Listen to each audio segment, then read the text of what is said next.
This video I'm going to be working on these floors. So these are Baltic birch, apparently they're made from. They're a ply, and they're obviously wooden floors in the front of the 150. But as you can see, that's not going to fit. It certainly won't go around that gearbox tunneling there, and it's too far in front. So I've worked out roughly what I need, which is 12 millimeters. So I cut 12 millimeters off the front because I know that the back ones line up. If I lift this up, you can see that all lines up correctly there.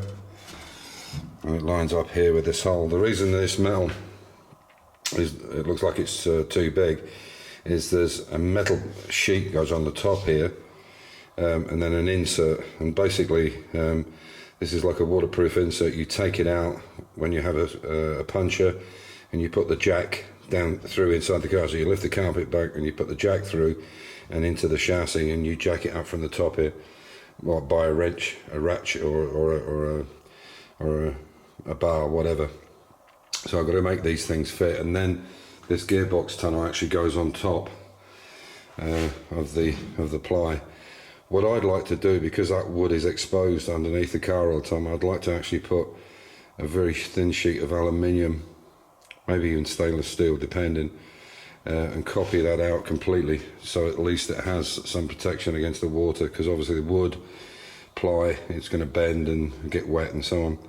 So I'm going to see if that's possible to do that once I've got it to fit. So I'm going to cut a little piece off the top here now, get it to fit right, and then we'll go from there, and I'll bring it through each stage that I do.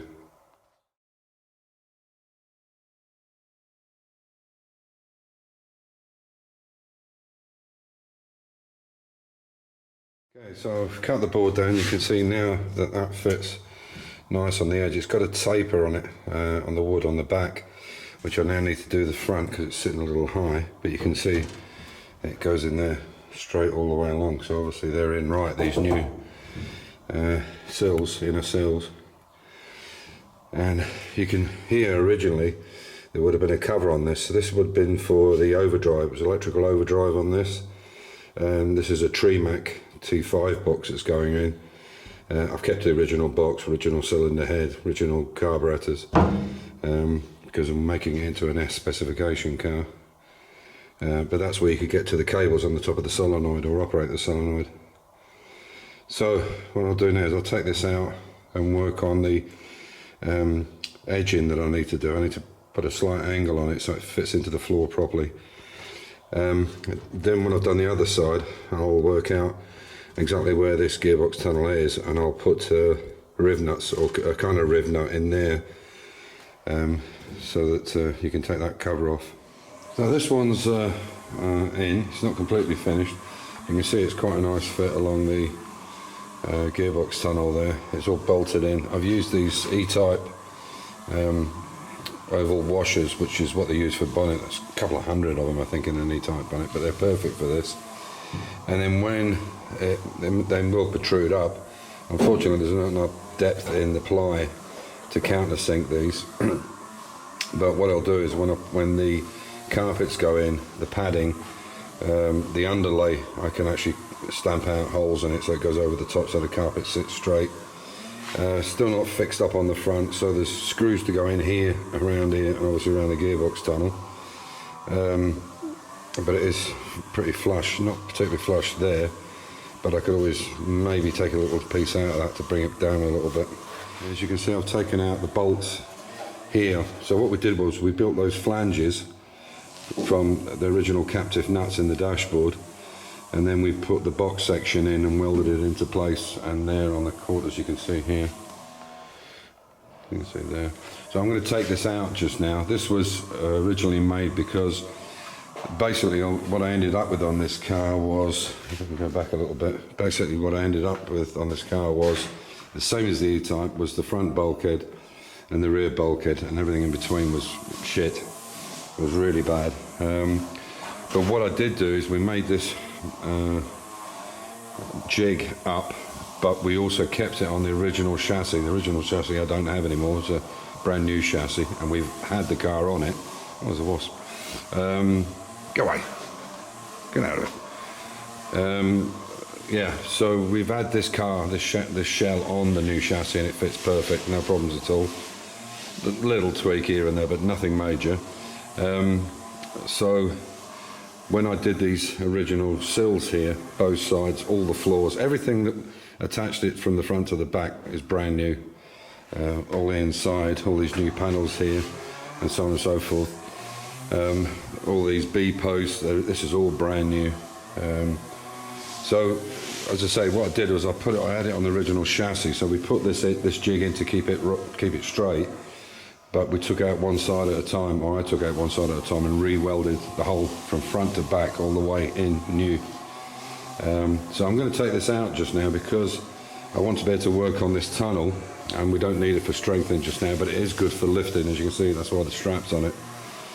But I'm going to take it out because I have a set of brand new, I think they're Jaguar XJ seats, fairly modern car, but they're all electric and heated and all that kind of stuff, which might fit in this car. Obviously they're in a grey, which we wouldn't use. We'd have them completely reupholstered in whatever colour we go with, burgundy, whatever, red, for the final thing. And then all the interior I'll get as standard. But the seats in the XK are kind of like a couch, and you tend to move around in them a bit. So that noise you could hear in the background, that's me cutting some with a weed whacker. So I'm going to take this out now, get this other floor finished off. You can see this one's bolted in and along the side here. I think you can see that. We'll get the other one done, and I'll bring the seats down and just see if they're going enough. Check them for size, just with a tape measure, and it seems like they'll go in, but how high they sit and how far back they go and all that, that's all something I need to look at. So let's try and get this out.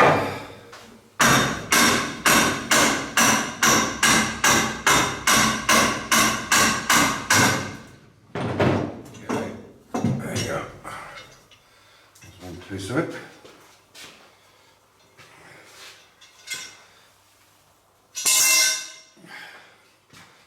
This is the other piece.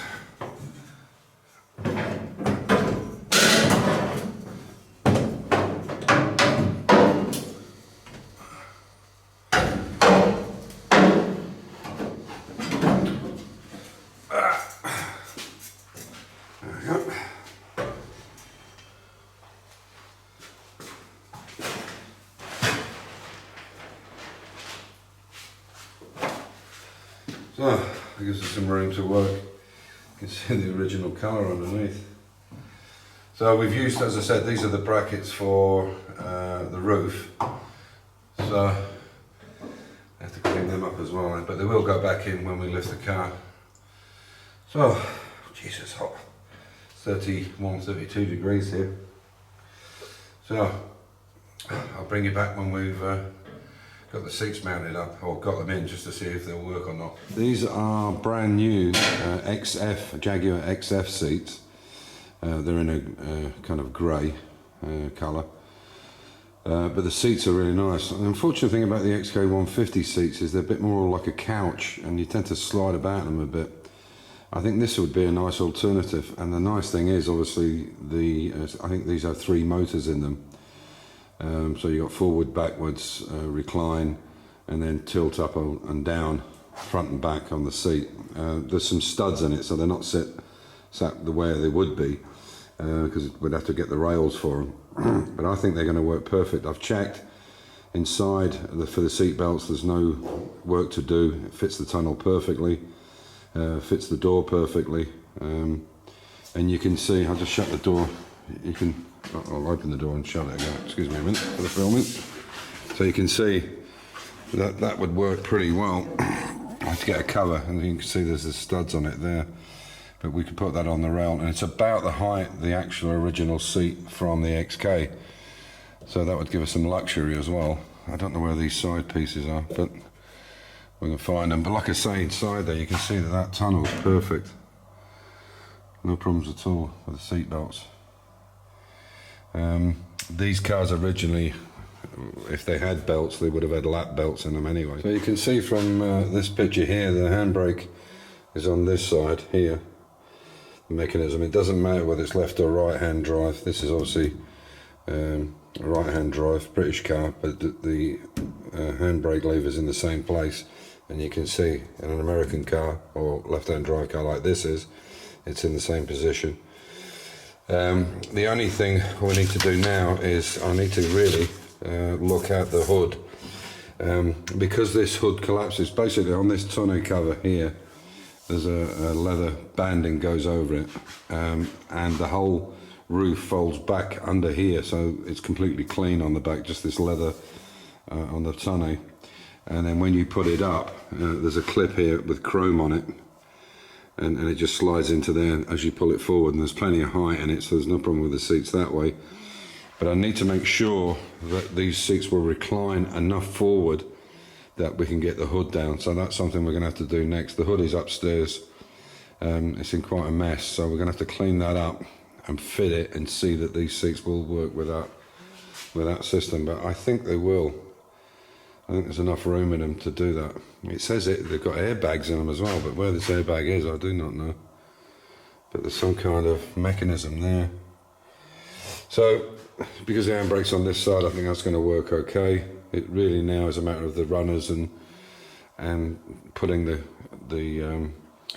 roof bars up and make sure it will actually fit, because as you can see here, they come down into this piece here in the corner when it's folded down. I wanted to try the seats. I've had them many years. I got them off my brother-in-law. I've had them many years, and I was just thinking, why not? You know, if we can, they're comfortable. And I got them at a really good price for what they would cost new. They are brand new. They still have the plastic on them. I think they were bought off eBay or something. So there you go. And we'll have to work out a way of wiring them up so we can actually operate them to make sure that they do say, or they will come out the way for the hood. So yeah, moving forward. So on that note, I'll, as usual, stay safe, keep the faith, enjoy your hobby, and we'll bring you an update on where we are next. Take care.